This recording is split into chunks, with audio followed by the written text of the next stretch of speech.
하나님께서 오늘 우리에게 주시는 말씀 히브리서 12장 1절에서 3절까지 말씀을 우리 제가 한 절 읽고 성도님들이 한 절 읽고 3절은 다 같이 읽도록 하겠습니다. 이러므로 우리에게 구름같이 둘러싼 허다한 증인들이 있으니 모든 무거운 것과 얽매이기 쉬운 죄를 벗어버리고 인내로써 우리 앞에 당한 경주를 하며 믿음의 주요 또 온전하게 하시는 이인 예수를 바라보자.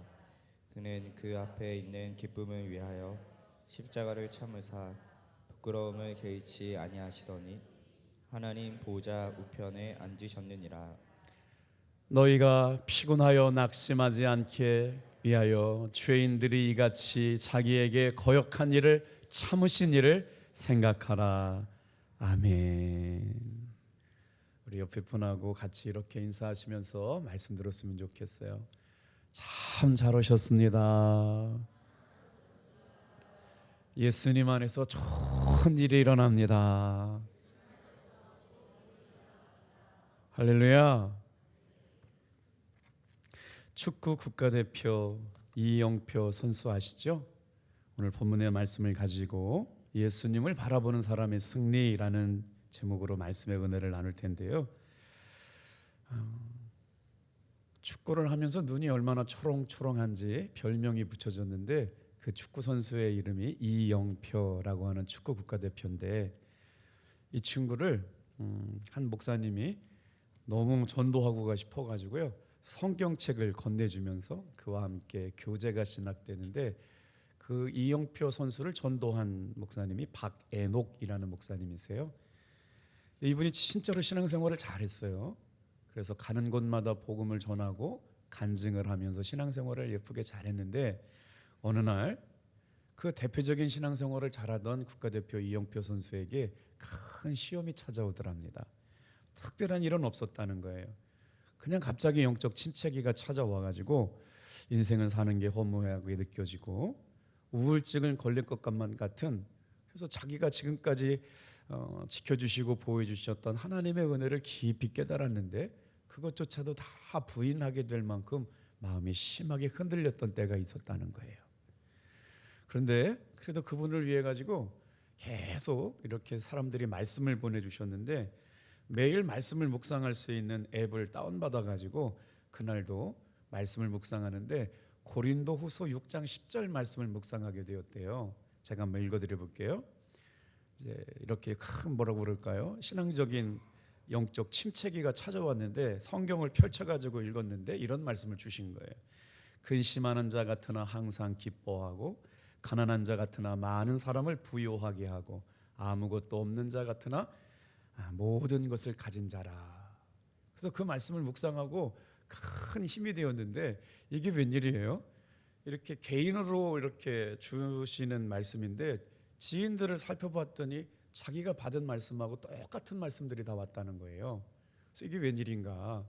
그런데 이영표 선수가 가지고 있는 성경이 어떤 성경이냐면 영어 한쪽 나오고 한글 한쪽 나오다 보니까 이렇게 영어하고 한글하고 이렇게 1대1로 맞지 않는 부분들이 있어가지고 자기는 오늘 고린도 후서 6장 10절 말씀이 나에게 주신 말씀이라고 결론을 내렸는데 줄이 어긋나가지고요 잘못 읽었다는 거예요. 그런데 그 고린도 후서 6장이 아니고 고린도 후서 7장 10절 말씀이 그날 아침 자기에게 주신 말씀이라고 하는 걸 깨닫고 나서 큰 깨달음을 얻었답니다. 그러면 고린도 후서 7장 10절 말씀은 어떤 말씀이었을까요?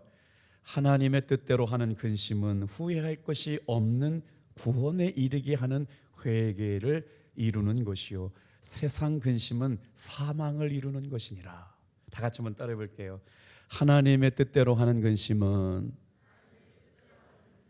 후회할 것이 없는 구원에 이르는 회개요 세상의 근심은 사망을 이루느니라. 그리고 나서 깜짝 놀랐다는 거예요. 자기는 앞에 주신 고린도후서 6장 10절 말씀으로도 내 삶의 결론이라고 생각했는데 조금 이렇게 정확성이 떨어졌다고 생각했는데 다시 보니까 고린도 후서 7장 10절 말씀, 자기가 지금 근심하고 있고 두려워하는 것을 정확하게 말씀을 통해서 꿰뚫고 주셨다. 그러면서 이 고백을 하면서 신앙의 회의를 이겨가고 신앙의 영적 침체기를 벗어났다는 거예요. 사랑하는 성도 여러분, 우리가 20일 동안 수많은 말씀을 들었지만 이 새벽에도 내일 아침까지 내 상황과 내 형편과 내 마음의 중심을 꿰뚫고 지나가는 하나님의 말씀이 들려지기를 축복합니다. 오늘 이 새벽에도 그런 기대와 은혜를 가지고 살았으면 좋겠어요. 내 삶을 정확하게 아시고 내 삶에 정말 시기적절한 말씀으로 마치 은쟁반 위의 금사와 같은 귀한 말씀으로 오늘도 정확하게 역사하실 줄로 믿습니다. 자, 믿음의 주요 온전케 하시는 예수를 바라보자라는 마음, 더 이상 뭔가 추석을 달거나 해석을 할 필요가 없는 것 같아요. 얼마나 멋진 말씀이에요. 다 같이 한번 따라해 볼까요? 시선 고정. 여러분의 시선이 지금 예수님께 집중되어 있나요? 네, 아멘 소리는 작으시네요. 여러분의 시선이 예수님께 집중되어 있습니까? 그래요. 자, 여기서 우리가 시선을 얘기할 때는 우리가 보다라고 하는 말이잖아요. 그런데 보는 것과 시선을 고정한다는 건 다른 의미가 있는 것 같아요. 뭐냐면 보는 건 모든 걸 다 보고 있지만 시선을 집중한다라고 하는 건 초점이 맞춰졌다는 얘기죠. 오늘 이 새벽에도 우리의 마음과 생각이 오직 예수님께만 고정되어지고 시선이 집중되어서 하나님께서 일하심을 믿음으로 바라볼 수 있게 되기를 축복합니다. 자, 하나님께서 정말 우리의 삶을 통해 기뻐하시는 일이 뭘까요? 예수님께서는 승리를 위하여 십자가를 참으셨고 예수님께서는 승리를 위하여 여러분 부끄러움을 개의치 않으셨대요. 그 일로 인하여 예수님께서는 우리에게 예수님을 바라보고 살아가는 우리도 승리하는 삶을 살도록 허락하신 줄로 믿습니다. 자, 다 같이 한번 따라해 볼게요. 예수님은 우리를 온전하게 하시는 분. 그래서 예수님께 시선을 고정하고 바라보는 사람들을 어떻게 하느냐? 허물도 많고 넘어지기도 잘하고 연약하기도 한 우리를 주님께서 왜 우리 보고 예수님만 바라보고 살아가라고 말하느냐?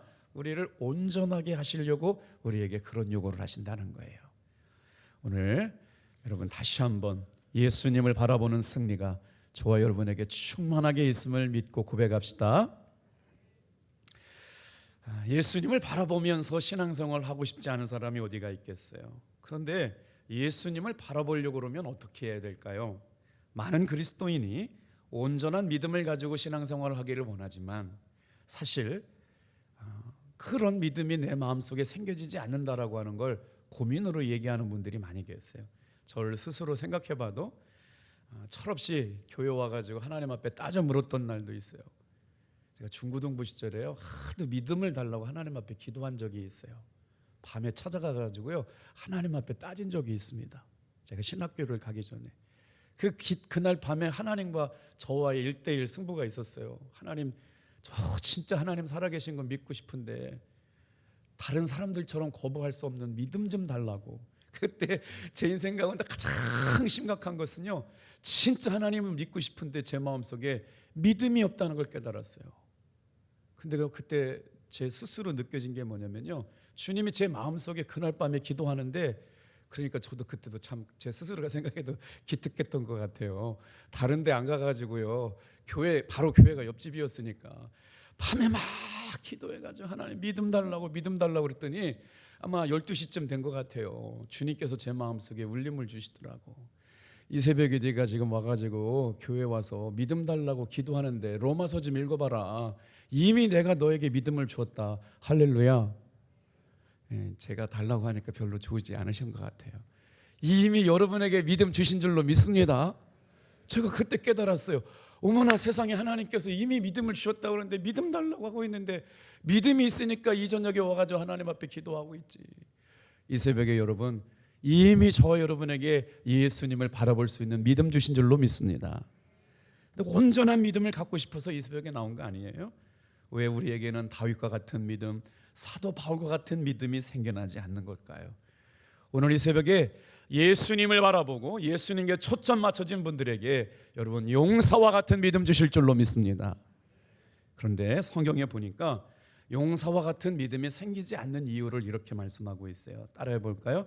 믿음을 무너뜨린 장애물이 있기에. 와, 진짜 믿음이 생길 때는요, 예수님께서 저에게도 경험하게 하셨는데 성령의 충만함을 경험했었던 때가 있어요. 부흥회를 끝나고 나서 제 등 위에 불이 붙었던 때가 있었다고 말씀을 드렸잖아요. 그럼 막 안수만 기도하면 죽은 사람도 다 살아날 것 같아요. 그래가지고 얼마나 기도를 많이 하고 다녔는지 몰라요. 진짜 믿음이 충만해가지고요. 그리고 역사도 일어났고요, 경험도 있었어요. 그런데 그것이 항상 그렇지는 않았어요. 왜 그럴까요? 오늘 이 새벽에도 마찬가지예요. 정말 그런 하나님의 은혜와 사랑이 있었기 때문에 이 새벽에 올라와 기도했잖아요. 용사와 같은 믿음이 회복되기를 축복합니다. 그런데 우리 안에 믿음을 무너뜨리는 장애물들이 있기 때문에 우리 한번 따라해 볼게요. 믿음의 장애물은 죄로부터 시작됩니다. 우리 1절 말씀 볼게요. 모든 무거운 것과 얽매이기 쉬운 죄를 벗어버리고 인내로서 우리 앞에 당한 경주를 하며. 우리의 인생 가운데 우리의 짐을 무겁게 만들고 벗어나기 어려우고 얽매이기 쉬운 죄가 우리를 늘 이렇게 끌어당기고 있었기 때문에 죄를 벗어버릴 수가 없다는 거예요. 그런데 뭐라고 그래요? 앞에 보니까 구름대와 같이 수많은 증인들이 우리를 둘러싸고 있다는 거예요. 저도 이 말씀 읽고 또 읽고 또 읽었는데요, 읽을 때마다 너무 새롭더라고요. 사랑하는 성도 여러분, 우리 옆에 분을 잘 한번 보세요. 수많은 무리들이 우리를 둘러싸고 있는데 우리만이 아니라 예수님을 믿음으로 말미암아 승리한 사람들이, 수많은 무리들이 우리에게 응원하고 있는 메시지예요. 다 같이 한번 따라합니다. 사랑하는 성도님, 잘하고 있습니다. 끝까지 승리합시다.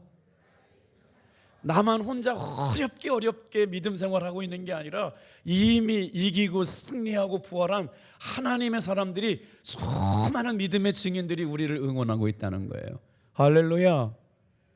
이 말씀이 무슨 말씀이냐면요, 당신도 예수님 믿음으로 바라보면서 부활의 증인처럼 살아갈 수 있기를 바랍니다. 우리가 응원합니다.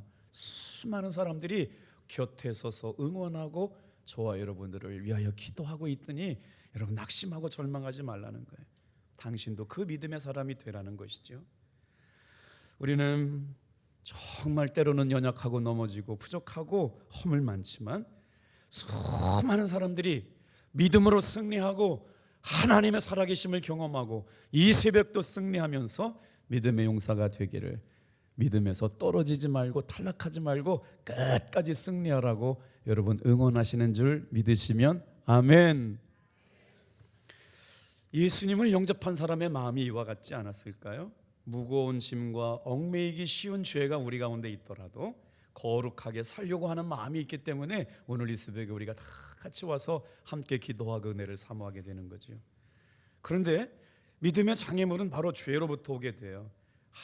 죄는 하나님으로부터 오는 은혜를 방해하거든요.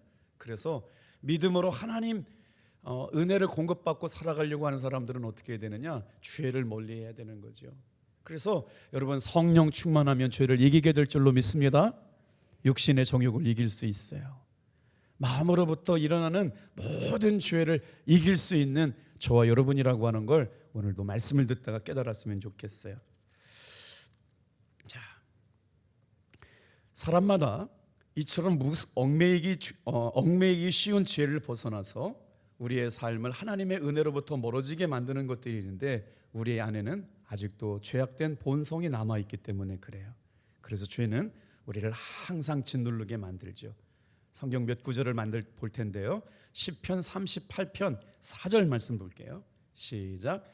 내 죄악이 내 머리에 넘쳐서 무거운 짐 같으니 내가 감당할 수 없나이다. 내 안에 아직도 나를 짓누르는 죄성이 남아가지고 이 죄가 계속 내 삶의 무거운 짐같이 감당할 수 없다고 시편 기자는 고백해요. 그런데 여러분, 그러면 아이고 나는 죄를 지을 수밖에 없는 사람이구나 라고 인정하기밖에 살 수 없잖아요. 그래서 누가 오셨느냐? 이김을 주시려고 예수님이 이 새벽에 저와 여러분에게 오십니다.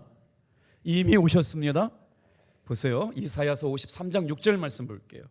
내 속에 역사하는 죄를 이기고 죄성을 이기고 하나님의 은혜로 살아갈 수 있도록 어떤 은혜를 주셨느냐?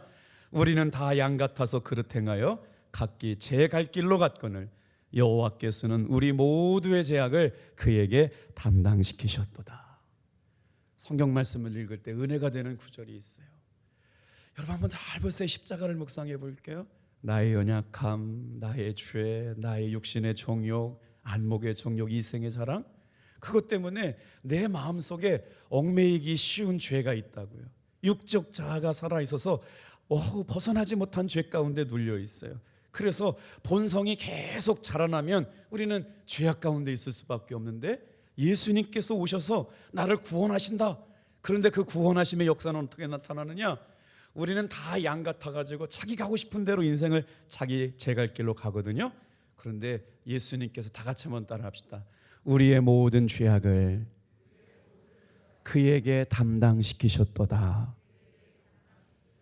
여러분, 이게 우리가 예수님을 바라보아야 할 이유인 줄로 믿습니다. 우리의 모든 죄를 예수님께 짊어지게 만들어 놓으셨어요.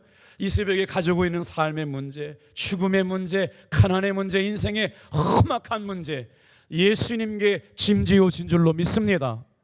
그래서 모든 죄악을 그에게 담당시켜 주심으로 말미암아 예수님이 죽으실 때 허물 많고 죄 많은 나도 죽었고, 예수님께서 부활하셨을 때 허물 많고 죄 많은 나도 깨끗하게 사함을 입고, 여러분 이 시간에 신실하고 진실한 믿음의 사람들로 이 새벽에 나와 있는 줄로 믿습니다. 그래서 구원의 길 되신 예수님께서 우리에게 이렇게 말씀하셨어요. 잠언 28장 13절 말씀을 같이 한번 읽어볼게요. 시작. 자기의 죄를 숨기는 자는 형통치 하지 못하나 죄를 자복하고 버리는 자는 불쌍히 여김을 받으리라. 아주 길게 써주셨어요. 근데 두 단어가 생각되지 않아요? 회개예요. 오늘 시간 예수님을 바라본다라고 하는 건 다른 거 아니에요. 여러분, 나만 알고 주님만 아는 모든 삶의 연약함을 주님 앞에 자복하고 여러분 고백하게 될 때 불쌍하게 여겨주실 줄로 믿습니다.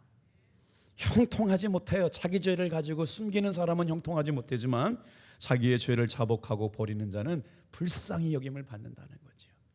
예수님을 바라보면서 얽매이기 쉬운 모든 죄를 이 새벽에도 더 깊이 진실하게 용서하지 못했거나 사랑하지 못했거나 하나님 마음에 걸리는 양심이 우리의 삶에 여러분 자꾸 호소하는 게 있어요. 깨닫게 하는 게 있어요. 우리가 이제 2주간 기도하고 3주간 기도했기 때문에 여러분 성령께서 우리 양심을 통하여 깨닫게 하시는 말씀에게 민감하게 반응하시길 바랍니다. 영적 감각, 육적 감각, 혼적 감각이 막 살아나고 있어요. 죄송하지만 저도요, 지금 막 기도할 때, 처음에 기도할 때는 말씀이 생각나지 않은데 지금은 기도하면 하나님께서 성도님들에게 합당한 단어들이 막 떠오르기 시작했어요. 이거는 그냥 저에게 주시는 은혜니까 그렇게 설명드려 볼게요. 여러분 또한 마찬가지일 줄로 믿습니다. 그래서 우리가 자기의 죄를 숨기는 자는 형통하지 못하나 자기의 죄를 고백하는 자에게는 불쌍히 여김을 받게 된다. 오늘 이 새벽에 다시 한번 여러분 모든 죄의 허물을 얽매이시긴 죄를 내려놓고 주님만 바라보는 여러분 되시기를 축복합니다. 우리가 되기를 축복합니다. 그래서 끊임없이 사단은 우리를 물고 떨어뜨리고 은혜에서 떨어지게 만들어요. 근데 성경은 뭐라고 그러느냐? 사단에게 물린 사람은 예수 바라보래요. 사단에게 물린 사람 누구 바라봐야 돼? 구약시대로 말하면요, 여러분 구리 노뱀 바라봐야 돼요. 그게 예수님이신 줄로 믿습니다. 오늘 우리가 인생을 살면서 힘겹고 어려운 일들을 바라볼 때 죄를 짓고 죄책감에 빠져 있어요. 여러 가지 얽매이기 쉬운 죄가 육적 자아와 죄의 본성이 남아 있어가지고 예수 믿으면서 이렇게 살아가느나, 그런데 그 순간에도 여러분 예수님께서는 우리의 모든 죄악을, 나의 모든 죄악을 담당하시기 위해서 이 새벽에 오신 줄로 믿습니다. 예수님을 바라보고 회개할 때마다, 고백하게 될 때마다, 연약함을 인정하게 될 때마다 불쌍히 여기심을 받게 될 줄로 믿습니다. 그래서 오늘 믿음의 장애물 모든 죄를 없애주시는 십자가 바라보고 예수님 바라보는 사람들에게 승리를 허락하여 주실 줄로 믿습니다. 두 번째 한번 따라해 볼게요. 믿음의 초점을 주님께 맞추어야 합니다. 우리 2절 말씀 같이 한번 큰 소리로 읽어볼게요. 시작. 믿음의 주요 또 온전하게 하시는 이인 예수를 바라보자. 그는 그 앞에 있는 기쁨을 위하여 십자가를 참으사 부끄러움을 개의치 아니하시더니 하나님 보좌 우편에 앉으셨느니라. 저는 이 말씀을 묵상할 때마다 이 말씀이 마음에 와닿아요. 다 같이 한번 따라해 볼게요. 믿음의 창시자. 우리가 예수님을 바라봐야 될 이유는 다른 곳에 있는 게 아니고요, 내 믿음의 시작점이 어디에 있느냐? 예수님이셨다는 거예요. 내 안에 믿음을 만드시고 내 안에 믿음을 부어주시는 분이 누구냐? 성경은 그분이 예수님이라고 그랬어요. 이 새벽에 나와서 기도하는 사랑하는 성도 여러분, 여러분의 인생을 되돌아보세요. 내가 예수님을 믿게 된 건 내 힘 가지고 믿어지는 게 아닙니다. 성령님께서 믿어지게 하시니까 믿어진 줄로 믿습니다. 그래서 믿음의 창시자가 예수님이시래요. 그런데 또 하나 기억해야 될 단어가 있어요. 내 믿음의 완성자가 누구냐? 그분이 예수님이세요. 나에게 믿음을 시작하게 하셨고 내 믿음을 완성하게 하시는 분이 예수님이신데, 그렇기 때문에 늘 우리는 예수님을 바라보면서 신앙생활을 해야 되는 것이죠. 그때 우리 안에 계시는 예수님을 발견하게 될 줄로 믿습니다. 오늘도 믿음의 초점을 주님께만 맞추고 주님 바라보시기를 주님의 이름으로 축복합니다. 예수님을 바라보고 예수님께 초점을 맞추면 어떤 역사가 일어나느냐? 내 마음에 믿음이 막 생겨나요. 왜요? 예수님은 믿음의 창시자일 뿐만 아니라 믿음의 완성자이기 때문에 그렇죠. 오늘 이 새벽에도 우리의 인생의 방향과 초점을 잃고 사는 사람들이 얼마나 많은지 몰라요. 여러분, 한 해가 마무리되고 있습니다. 새해를 믿음으로 준비할 때가 있습니다. 바로 지금이야말로 예수님 앞에 시선을 고정하고 들려주시는 말씀 붙잡고 예수님께 집중하기를 바랍니다. 주기철 목사님을 고문하는 일본 경감 형사가 주기철 목사님에게 이렇게 얘기했대요. 너 때문에 수많은 사람들이 고생하고 있는 것 보이지 않냐? 너 하나가 고집 부려가지고 니네 교회가 불탔는데 당신만 와가지고 아침에 일어나가지고 경성 쪽을 저 동경 쪽을 향해가지고 경성요배 무릎 꿇고 절 한 번만 한다고 그러면은 너도 신앙생활 하고 있고 목사직도 보전할 수 있는데 왜 고집 부리고 그렇게 신사참배를 안 하냐? 이런 고문을 받고 계셨다는 거예요. 무릎 꿇고 절하라고. 그때 주기철 목사님께서 그 경사를 향해 이렇게 얘기했다는 거예요. 성경에는 순사가 이렇게 얘기했대요. 성경에는 위에 있는 권세에 복종하라고 얘기했는데 당신은 왜 위에 있는 권세에 복종하지 않느냐고. 그때 주기철 목사님이 나는 이 나라의 법을 지킬 것입니다. 나는 이 땅의 시민이면서도 하늘나라의 시민인데 먼저는 만유의 주시고 왕 중의 왕이신 하나님 나라의 법을 지켜야 될 사람이기 때문에 나는 하나님께서 허락하지 않으신 우상 숭배를 할 수가 없습니다. 그러면서 끝까지 신사참배를 거부했다는 거 아닙니까? 그런데 나는 이 나라의 백성이기에 당신들의 법을 따라야 되는데 따를 수가 없고 당신들의 법을 어겼으니 나를 죽여주시오. 그렇게 말씀하셨다는 거예요. 놀랍지 않습니까? 그러면서 자신의 삶에 하나님의 영광을 드러나게 하고 삶의 인생과 방향이 초점 맞춰지게 되면서 오직 당신들의 법을 어긴 대가로 나를 죽이시오. 나는 죽음으로 당신들의 법을 어긴 대가를 받겠소. 고백했대요. 조난당한 사람이 언제 많은 곳에서 발견되냐면요, 거의 목적지에 다 왔을 때 발견되어 가지고 죽은 사람들이 굉장히 많더래요. 제 설명이 잘 이해가 됐으면 끄덕거려 보세요. 조난당한 사람이요, 살 길을 찾아가지고 어느 목적지까지 가면 되는데 예를 들어서 10분만 더 가든지 30분만 더 가면 그분이 살 수 있는 장소에 도착하게 되는데 그걸 가지 못하고 그 아주 근접한 거리에서 이렇게 폭풍을 만나거나 눈보라를 만난 사람들이 죽게 된 경우가 많은 것을 어떤 분들이 연구를 했다는 거예요. 산에서 조난당한 사람들처럼 어디로 가야 될지 몰라서 방황하게 되는데, 사랑하는 성도 여러분, 이제는 더 이상 안 되겠다, 정말 희망이 없다 라고 생각한 그때 모든 것을 포기하고 죽음을 맞이한다는 거예요. 더 이상 버틸 힘이 없다고 할 때 삶을 포기해버린다는 것이죠. 사랑하는 성도 여러분, 산악인들이 말할 때 마지막이라고 느꼈을 때 30분만 더 버텨봐라, 내 인생에 힘이 되어주는 말 한마디 정호승 시인이 얘기하는 거예요. 사랑하는 성도 여러분, 호렙산 기도에 와가지고 뭔가 특별한 변화가 없더라도 여러분 정말 30분만 버티는 마음으로 하나님께 집중해 보시길 바랍니다. 끝까지 하나님 앞에 의지하면서 나에게도 정말 내 삶을 관통해 나가는 찔러주시는 생명과도 같은 말씀이 오늘 이 새벽에도 나에게 임할 줄로 믿습니다. 내 삶의 형편이 다 끝난 것 같고 도저히 어려운 것 같아도 하나님께서 지키시고 보호해 주시는 역사가 있음을 믿고 오늘도 포기하지 않게 되기를 바랍니다. 소망을 가지고 인내하다 보면 결국에는 목표에 다다르게 되겠죠.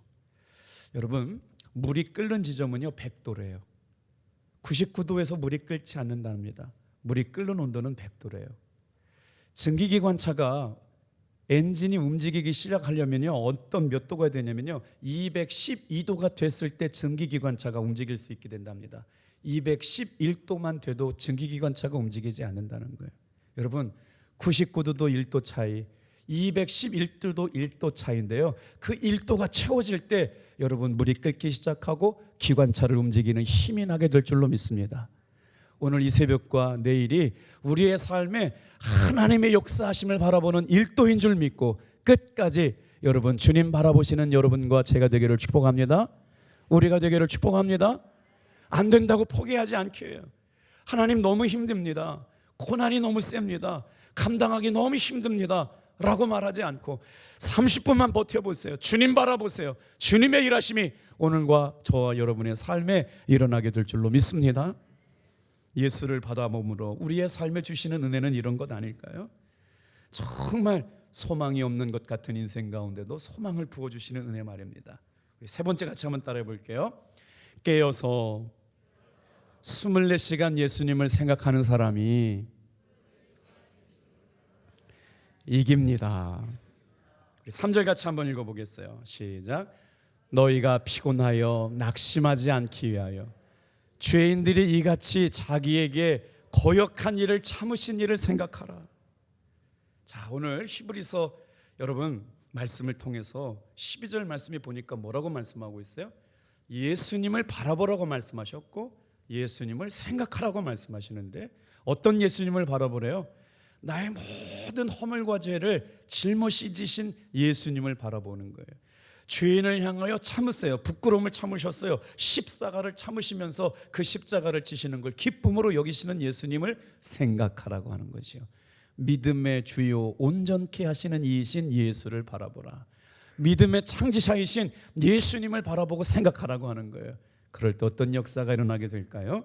바로 오늘도 예수님의 이기심의 승리, 사망과 죽으심을 이기시고 승리하신 승리가 여러분 나의 승리가 될 줄로 믿습니다.